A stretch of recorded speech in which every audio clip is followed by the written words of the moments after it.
Hello guys, welcome to our channel. This is Teja. ప్రస్తుతం మనతో పాటు సీనియర్ జర్నలిస్ట్ బాలాజీ గారు ఉన్నారు. నమస్తే సార్. నమస్తే. సో రీసెంట్గా ఎలక్షన్ కమిషన్ వచ్చిన తర్వాత ఆంధ్రప్రదేశ్లో వృద్ధులు ఎవరైతే ఉన్నారో వాళ్ళందరికీ కూడా ఇంటింటికి వెళ్ళి వాలంటీర్స్ పెన్షన్ ఇవ్వాలని చెప్పేసి స్టాప్ చేయాలని చెప్పేసి ఒక వార్త అయితే వెలుగులోకి రావడం చూసాం. దీనికి సంబంధించి ఒక న్యాయవాది హైకోర్టులో పిటిషన్ వేశారని చెప్పారు. మరి అతనికి ఎలాంటి తీర్పు దొరికింది? హైకోర్టులో పిటిషనర్ల తరపున కొంతమంది వేశారు, ఒక అడ్వకేటు వేశాడు. సో దాని మీద ఈరోజు విచారణ జరిపారు. విచారణ జరిపి చీఫ్ జస్టిస్ ఆధ్వర్యంలో బెంచి ఆ పిటిషన్ కొట్టివేశారు. బట్ అడ్వకేట్ మాత్రం తన వాదనను రికార్డ్ చేయమని చెప్పారు. ఆ మేరకు రికార్డ్ చేశారు. ఎందుకంటే ఆయన దీని మీద నేను సుప్రీంకోర్టుకి వెళ్తానని కూడా చెప్తున్నారు. సో ఆయన ప్రధానంగా చెప్పింది ఏంటంటే ఇది ఒక రాజకీయ ప్రేరేపితంగా దీన్ని ఆపారు. ఎందుకంటే నిమ్మగడ్డ రమేష్ కుమారు తెలుగుదేశానికి అనుకూలుడని గతంలో కూడా అనేకసార్లు ప్రూవ్ అయింది. ఆయన వెళ్ళి దీన్ని సుప్రీంకోర్టులో, హైకోర్టులో, ఢిల్లీ హైకోర్టులో 3 చోట్ల చేశాడు. దాని తర్వాత ఎలక్షన్ కమిషన్ కూడా ఆయన నేషనల్ ఎలక్షన్స్ కమిషన్కి ఆయన చెప్పారు. సో కాబట్టి ఇది రాజకీయ ప్రేరేపితం చర్య, ప్రజలకు ఉపయోగపడే పని కాదు ఇది. సో వాలంటీర్లు లేకపోవడం వల్ల పెన్షన్స్ కరెక్ట్గా వాళ్ళ ఇంటికి వెళ్ళి ఇచ్చే మెకానిజం పోయింది. దానివల్ల ఇబ్బందులు పడుతున్నారు. రెండోది ఏంటంటే తెలుగుదేశం వాదన లేనిది వాలంటీర్ లేకపోయినా ఇళ్ళకి ఇవ్వచ్చు. 15,000 సచివాలయాలు ఉన్నాయి. 1,70,000 అంటే ఇతర సిబ్బందిని కలిపితే 1,70,000 మంది ఉన్నారు. వాళ్ళతో వెళ్ళి ఇవ్వచ్చు అంటే ఆయన ఏమన్నారంటే మరి అట్లాంటప్పుడు వాలంటీర్లు వేస్ట్ కదా, వాలంటీర్లు లేకుండానే ఇంటికి ఇచ్చే మెకానిజం ఉందని వీళ్ళు నమ్మితే చంద్రబాబు ఎందుకు వాలంటీర్ని నేను కంటిన్యూ చేస్తున్నాను అంటున్నాడు. అది మరి వృధా అయినట్టే కదా వీళ్ళ దీంట్లో. కాబట్టి అది కరెక్ట్ కాదు ఆ వాదన. ఎందుకంటే 50 ఇండ్లకి ఒక వాలంటీర్ ఉన్నాడు. అలాగా సిబ్బంది సరిపోరు. ఎందుకంటే సిబ్బందులకు వేరే డ్యూటీలు కూడా ఉంటాయి. ఇప్పుడైతే కొంతమందికి సచివాలయ సిబ్బందికి ఎలక్షన్ డ్యూటీలు కూడా ఉన్నాయి. అందువల్ల ఏ రకంగానూ సిబ్బంది సరిపోరు. అందుకని వాళ్ళు సచివాలయం దగ్గరికి వచ్చి తీసుకోమని చెప్తున్నారు. కాబట్టి ఇది వృద్ధులకి వీళ్ళకందరికీ చాలా కష్టమవుతుంది అనేది వాదించారు. అయితే కోర్టు అన్ని రాష్ట్రాల్లో ఇలాగే జరుగుతాయి, ఇక్కడెందుకు మీరు సపరేట్గా అంటే ఒక సిస్టమ్ అలవాటైంది, 4 ఏళ్ళుగా జరుగుతుంది. సో 5 ఏళ్ళు అయిపోయింది దాదాపు. ఇప్పుడు సడన్గా చేస్తే దానికి అలవాటైన పెద్దోళ్ళందరూ ఇబ్బందులు పడతారు.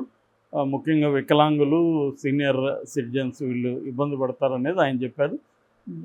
దానికి ఎలక్షన్ కమిషన్ నుంచి అడ్వకేట్ ఏం మాట్లాడారంటే లేదు, ప్రత్యామ్నాయ ఏర్పాట్లు చేసాము, గ్రామీణ శాఖ దానికి చూస్తుంది, గ్రామీణాభివృద్ధి శాఖ దాన్ని చేపట్టింది, కాబట్టి ఇబ్బంది ఏముండదు అని చెప్తే కోర్టు కన్విన్స్ అయింది ఆ వాదంతో. సో పిటిషన్ని కొట్టేసింది. ఇది జరిగింది బేసిక్గా. సో అంటే కోర్టు కూడా ఏంటంటే ఎలక్షన్ కమిషన్ చేపట్టిన వాటిలో అనేక విషయాల్లో కోర్టు జోక్యం చేసుకోవచ్చు జనరల్గా. సో రెండోది ఏంటంటే కోర్టే ఇది ఆదేశించింది ఎలక్షన్ కమిషన్ చూడమని. కాబట్టి కోర్టు దీంట్లో జోక్యం చేసుకోవడం కష్టం కూడా.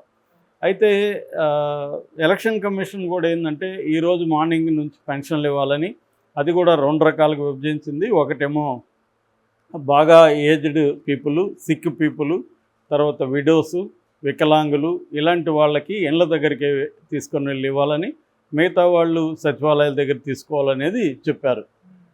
రెండవ అంశం గిరిజన ప్రాంతాల్లో చాలా దూరం ఉంటుంది కాబట్టి వాళ్ళకి ఎక్కడెక్కడ ఉంటారు కాబట్టి వాళ్ళకి దగ్గరికి తీసుకెళ్ళి కొన్ని గూడెలకు దగ్గరలో ఒక సెంటర్ పాయింట్లో పెట్టి వాళ్ళనేది, లేదా మొబైల్ దీంట్లో తీసుకొని ఒకరోజు ఒక దగ్గర ఇంకొక రోజు అలా ప్లాన్ చేసుకోమని చెప్పారు అన్నమాట.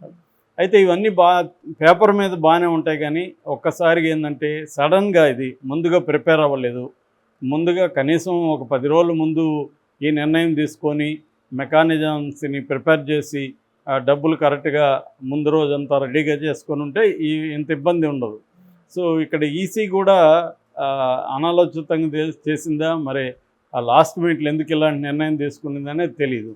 అదేదో చేసేది ముందు చేసి ఉంటే ఆల్టర్నేటివ్ మెకానిజాన్ని పెట్టుకోవడానికి టైం పట్టేది. ఎందుకంటే అనేక ప్రాక్టికల్ ఇష్యూస్ ఉన్నాయి. ఇప్పటి వరకు ఏంటంటే వాళ్ళ దగ్గర యాప్లు ఉన్నాయి, వాలంటీర్స్ దగ్గర వీళ్ళ రికార్డ్స్ ఉన్నాయి, అందరూ ఎవరెవరికి ఇస్తున్నాయి ఏంటి అనేది 50 ఇండ్లకి ఒక వాలంటీర్ ఉంటారు కాబట్టి వాళ్ళకి అన్నీ తెలుసు అనమాట క్లియర్గా. ఇప్పుడేంది సడన్గా సచివాలయ ఉద్యోగులకి వీళ్ళు వెళ్ళాలి, వాళ్ళు వచ్చినా కూడా వాళ్ళు వచ్చే పరిస్థితి లేదు, వీళ్ళు వెళ్ళాలి. వీళ్ళు వెళ్ళినప్పుడు ఏమవుతుంది, అందరికీ ఒకేసారి వెళ్తారు. ఇదేంటంటే 50 ఇండ్లకి కాబట్టి వరుసగా చేసుకుంటూ వెళ్ళిపోతారు, నీట్గా ఉంటుంది. ఇది ఇప్పుడు అందరూ ఒక 1000-2000 ఇండ్లు ఉంటాయి. ఆ 2000లో ఒక 500 మంది ఒకసారిగా వెళ్తారు ఆడికి, లేదా 1000 మంది ఒకసారికి వెళ్తారు. సో అప్పుడు వాళ్ళందరికీ ఆధార్ చెక్ చేసుకోవాలి, వాళ్ళకి అందరికి ఫ్రెష్గా వాళ్ళ దగ్గర ఇంతకుముందు డేటా వీళ్ళ దగ్గర నుంచి తీసుకున్నారు కానీ దాన్ని చెక్కింగ్ చేసుకోవాలి కదా, ఎవరు వస్తున్నారు, వాళ్ళేనా కాదా, వాళ్ళకి అర్హత ఉందా పెన్షన్కి. ఎందుకంటే పెన్షన్కి రకరకాల కారణాల వల్ల అందరికీ లేదు కదా, చాలామందికి పెన్షన్ ఇవ్వరు ఏజ్ అయినా కూడా. సో అవన్నీ చెక్ చేయాలి కదా. సో ఇప్పుడు అర్హులు కాని వాళ్ళు కూడా అక్కడికి వెళ్ళచ్చు. సో ఈ ప్రాబ్లమ్స్ ఉంటూ ఉంటాయి. ఐరిస్ చెక్ చేయాలి, ఆధార్ బేస్డ్ బయోమెట్రిక్ చెక్ చేయాలి, ఇవన్నీ ఇబ్బందులు ఉన్నాయి. సో దానివల్ల అదొకటి. రెండోది ఏంటంటే డబ్బులు, ఇది మా ఫైనాన్షియల్ ఇయర్ ఎండ్ కాబట్టి అన్ని చోట్ల కూడా ప్రైవేట్ కంపెనీలు ఎక్కువ భాగం శాలరీ లేటుగానే ఇస్తారు.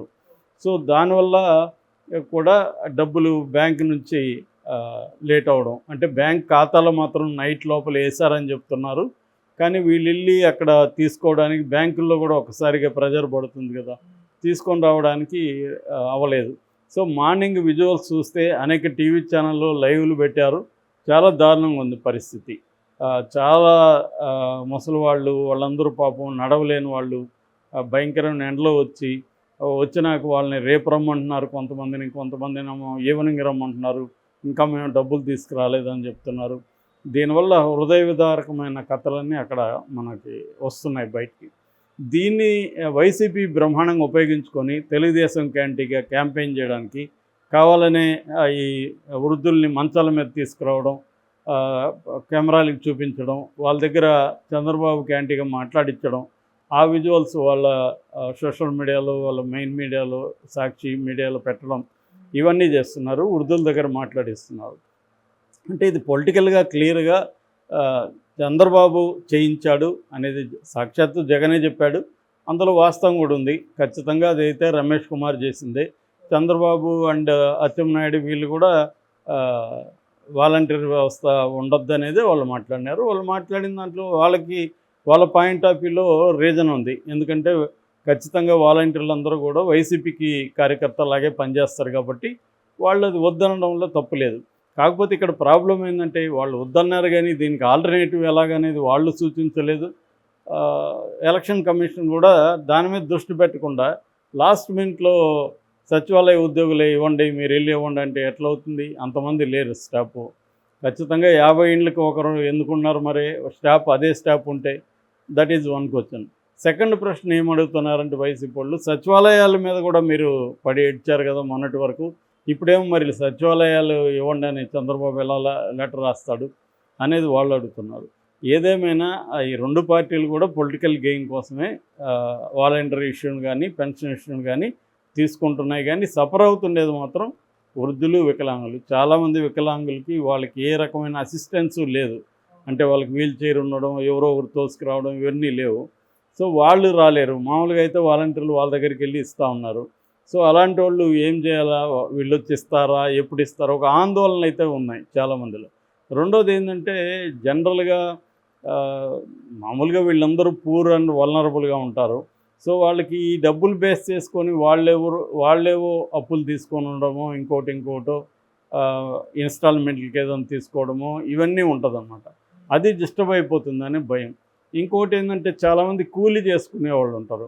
వాళ్ళకి ఒక రోజు కూలీ పోతుంది, లేదా ఈరోజు పోయి రేపిస్తే మళ్ళీ 2 రోజులు కూలీ పోతుంది. అలాంటి వాళ్ళు ఉన్నారు. హాస్పిటల్లో ఉండి దీనికోసమే బయటకు వచ్చి రావాల్సిన పరిస్థితిలో ఉన్న వాళ్ళు కొంతమంది ఉన్నారు. మామూలుగా అయితే హాస్పిటల్లో ఉంటే హాస్పిటల్కి వెళ్ళి ఇస్తారు వాలంటీరు. సో ఇప్పుడు అది జరగట్లేదు. సో ఇలా రకరకాల వాళ్ళ కష్టాలు, ఒక్కొక్కరితో ఒక్కొక్క రకమైన కష్టాలు కనబడుతుంది. సో ఏదేమైనా కోర్టు కూడా ఇది ఆలోచించి ఉండాలి.